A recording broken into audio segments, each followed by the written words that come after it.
Coucou tout le monde, alors c'est avec un grand plaisir qu'on se retrouve pour ce deuxième épisode de l'école dans ton salon. Alors pour vous rappeler, peut-être que vous n'avez pas tous vu le premier épisode, l'école dans ton salon, c'est 5 choses différentes. Donc en premier, on fait la date. En deuxième, on voit le mot du jour. En troisième, on fait un jeu avec l'alphabet. Quatrième, on fait un jeu avec les chiffres. Et cinquième, pour finir, on fait des questions-réponses avec le livre sur les animaux. Ok, c'est tout bon? Donc c'est parti pour la première étape, la date.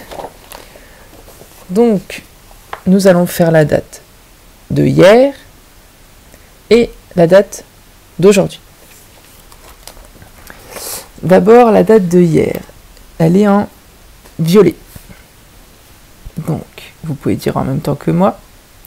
Hier, nous étions samedi 25 avril. Ok.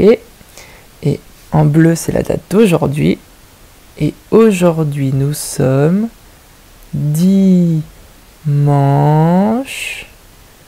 26 avril. Très bien.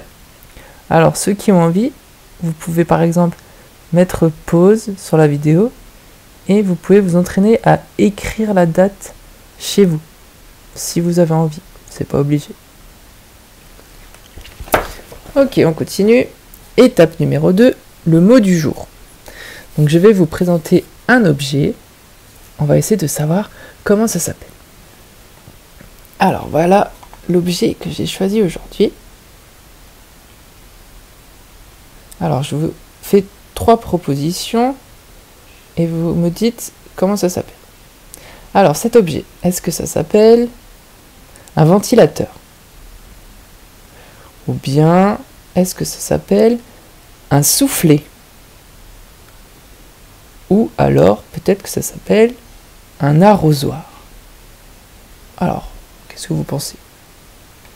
Eh bien, cet objet, ça s'appelle un soufflet. Un soufflet parce que ça fait du souffle. Mais maintenant, on va essayer de savoir à quoi ça sert vraiment, ce soufflet. Alors, pareil, 3 propositions.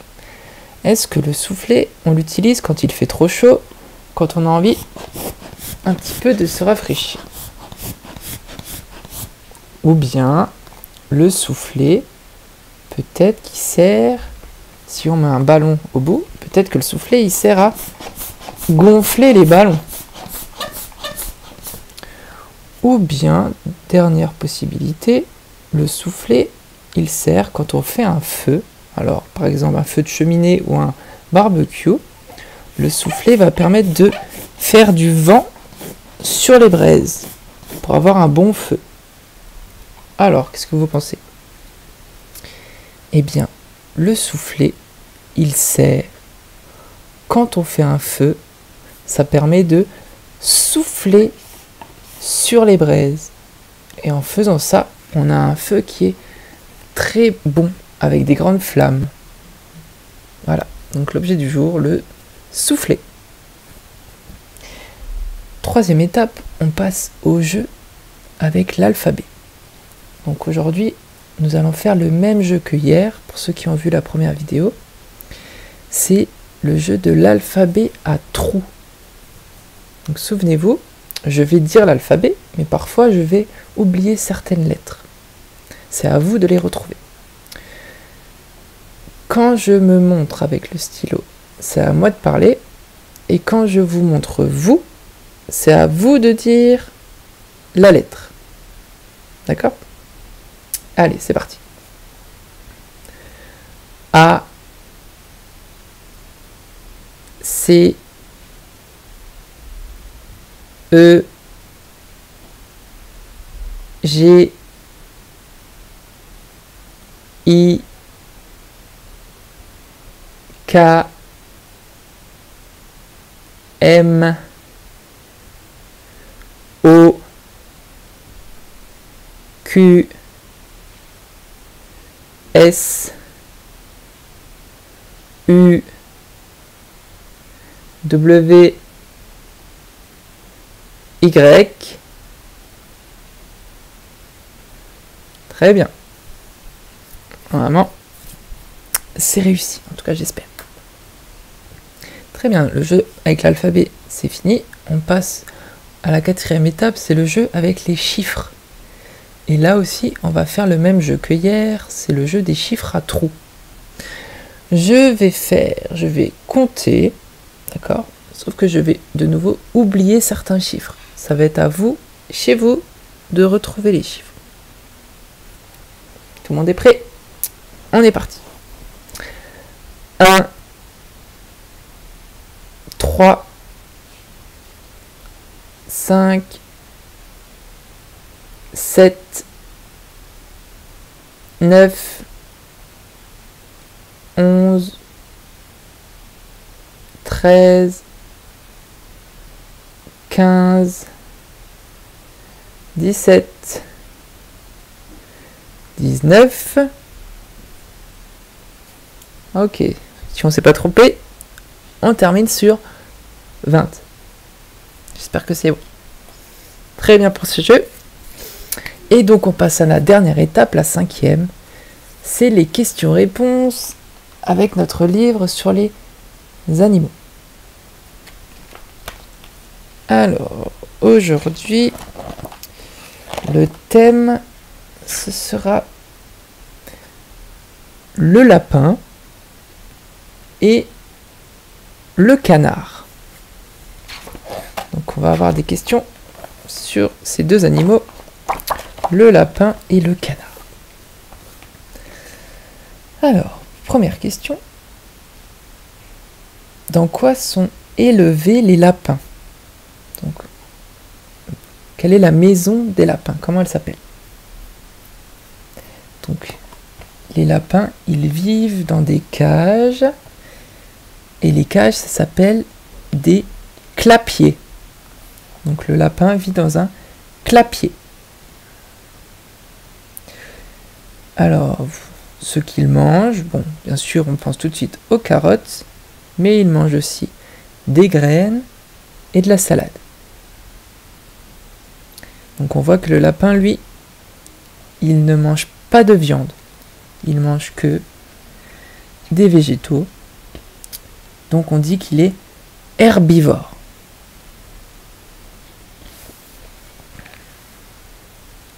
Très bien. Ensuite, comment s'appellent les bébés lapins? Alors, on les appelle les lapereaux.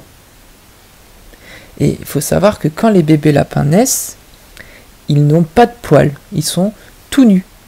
Ils sont aveugles, sourds et minuscules. Mais ils grandissent très vite, grâce au lait de leur maman. Et à votre avis, pourquoi le lapin, il bouge tout le temps ses oreilles? Parce que le lapin a une excellente ouïe. Ça veut dire qu'il l'entend très bien. Qu'en réalité, le moindre bruit, hop, ses oreilles sont en éveil. Il s'intéresse au moindre bruit. C'est aussi ça qui permet de le protéger. Dès qu'il y a un danger, hop, par exemple s'il y a un ennemi qui s'approche, hop, tout de suite le lapin le voit et il peut s'enfuir. Ok, maintenant on passe aux questions sur le canard. Alors pareil, comment s'appellent les bébés du canard? Parce que le canard c'est le mâle. Les bébés c'est les canetons. La maman, comment elle s'appelle? C'est la cane. Donc le canard et la cane, ça donne les bébés canetons. Donc les canards, ce qu'ils aiment bien manger, c'est des vers, des graines, de la salade. Donc ça ressemble un petit peu à ce que mangeaient les poules. De la viande avec les vers et des végétaux avec des graines, de la salade. Quand ils mangent les deux, de la viande et de l'herbe, on dit qu'ils sont omnivores. D'accord ? Le chat, il est carnivore, il mange que de la viande. Le lapin, il mange que de l'herbe, il est herbivore. Et quand c'est les deux, c'est omnivore. Est-ce que le canard peut voler? Alors ça dépend. Parce qu'il y a deux sortes de canards. Donc il y a le canard domestique, celui par exemple qu'on peut avoir dans les fermes. Alors lui, il ne vole presque pas. Mais il y a aussi le canard sauvage. Alors lui, il peut voler très haut. Par exemple, le canard sauvage, c'est celui qu'on voit près des étangs. Si des fois vous vous promenez près des étangs. Et dernière question, est-ce que le canard se mouille quand il va dans l'eau? Alors, il ne se mouille pas. Et je vais vous expliquer pourquoi. Le canard, il arrive à fabriquer de l'huile. Il a quelque chose sur lui pour fabriquer de l'huile. Et il prend l'huile dans son bec et il essaie de s'en mettre partout sur ses plumes. Et ça permet de rendre les plumes imperméables.